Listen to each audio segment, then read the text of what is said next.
Hello friends, नमस्कार सर्वांना. स्वागत आहे तुमचं शिल्पास कुकरी आपल्या या चॅनलमध्ये. तर आज मी तुमच्या समोर घेऊन आले आहे अशी एक साधी सोपी झटकीपट होणारी रेसिपी. खायला अप्रतिम चवीची आहे. करायला म्हटलं तर अगदी साधी सोपी आहे, पण एवढी जबरदस्त चव आहे. या आजच्या आपल्या या रेसिपीमध्ये मी तुम्हाला एक सिक्रेट असा मसाला टाकणार आहे. तो जर तुम्हाला हा व्हिडिओ पाहायचा असेल तर शेवटपर्यंत पहा, कारण व्हिडिओच्या शेवटी बरेच काही मी तुम्हाला टिप्स सुद्धा सांगणार आहे. त्यासाठी व्हिडिओ जर आवडला तर पटकन व्हिडिओला लाईक करा. ओके, चला मग लगेच रेसिपीला सुरुवात करूया. आज आपण इथे बनवणार आहोत तेलगू पद्धतीचा अगदी साधा, सोपा आणि मस्त सुगंधने बनणारा बगारा भात. या भाताचं खास वैशिष्ट्य म्हणजे ना खूप मसाला ना काही झंझट, पण चव मात्र अशी की एकदा खाल्लात तर पुन्हा पुन्हा कराल अशा पद्धतीचा. चला करूया. तर हे पहा, इथे मी सर्वात आधी 1 वाटी तांदूळ घेतलेला आहे. हा बासमती तांदूळ आहे. तुम्हाला पाहिजे तर तुम्ही इथे कुठलाही कोलम तांदूळ वापरू शकता. आता इथे आपल्याला खडे मसाले घ्यायचे आहेत. त्यामध्ये घेतलेला आहे मी जिरा, मोठी इलायची, छोटी इलायची, दालचिनीचा तुकडा आणि काही काली मिरी आणि थोडेसे लवंग.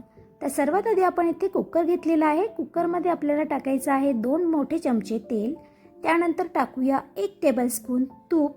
तुपामुळे हा जो बगारा भात आहे खूप चविष्ट होतो. त्यानंतर आपल्याला इथे खडे मसाले आणि एक आपल्याला तमालपत्र टाकायचं आहे. मसाले छान फुलल्यानंतर त्याच्यामध्ये आपल्याला टाकायचं आहे आलं लसूणची पेस्ट. हे सर्व मसाले या तेलामध्ये आपल्याला छान परतून घ्यायचे आहेत. खमंग वास येईपर्यंत हा मसाला आपल्याला परतून घ्यायचा आहे.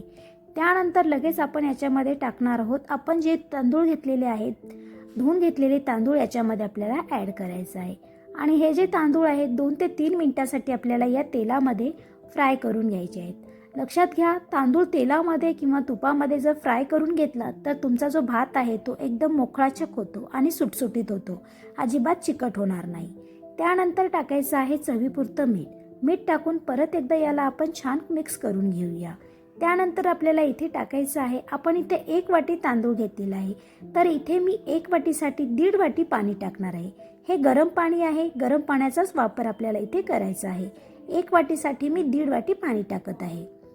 हे एकदम परफेक्ट मेजरमेंट आहे. जर तुम्हाला भात एकदम असा मोकळा सुटसुटीत पाहिजे असेल तर हे प्रमाण अगदी बरोबर आहे. त्यानंतर इथे थोडीशी बारीक चिरलेली कोथिंबीर टाकायची आहे आणि झाकण लावून आपल्याला फक्त 2 शिट्टी करून घ्यायची आहेत. हलकीशी उकळी आल्यानंतर आपण याला झाकण लावूया. हे पहा, आपल्या या भाताला मस्त अशी उकळी आलेली आहे.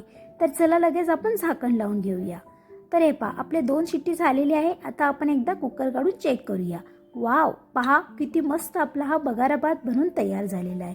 एवढा मस्त सुगंध येत आहे आणि याचा दाना दाना हा देखील सुद्धा इथे मस्त मोकळा मोकळा झालेला आहे. अजिबात खाली करपलेला सुद्धा नाहीये. बघितलात ना, किती मस्त, किती सुंदर असा मोकळा आपला हा बगारा भात इथे बनून तयार झालेला आहे. अगदी साधं साहित्य, अगदी सोपी पद्धत आहे, पण चव म्हटलात तर अप्रतिम चवीची भन्नाट अशी चव इथे तुम्हाला या बगारा भातात पाहायला मिळणार आहे, म्हणजेच खायला मिळणार आहे. तर आहे ना अगदी सोपी रेसिपी आवडली तर पटकन व्हिडिओला लाईक करा. तुमच्या भातप्रेमी मित्रमैत्रिणींना आणि कुटुंबियांना हा व्हिडिओ नक्की शेअर करा. तेव्हा पुन्हा भेटूया अशाच एका मस्त साध्या सोप्या चविष्ट रेसिपीसोबत. ओके, पुन्हा भेटते. तोपर्यंत बाय, टेक केअर.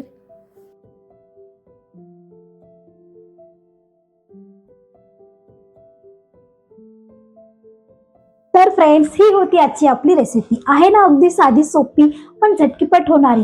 किती मस्त चवीची झालेली आहे. एकदम मस्त साधी सोपी पण चवीला म्हटला तर अप्रतिम चवीची आहे. एकदा बनवला तर पुन्हा पुन्हा तुमच्या घरचे अशाच पद्धतीची ही रेसिपी तुम्हाला करायला लावते.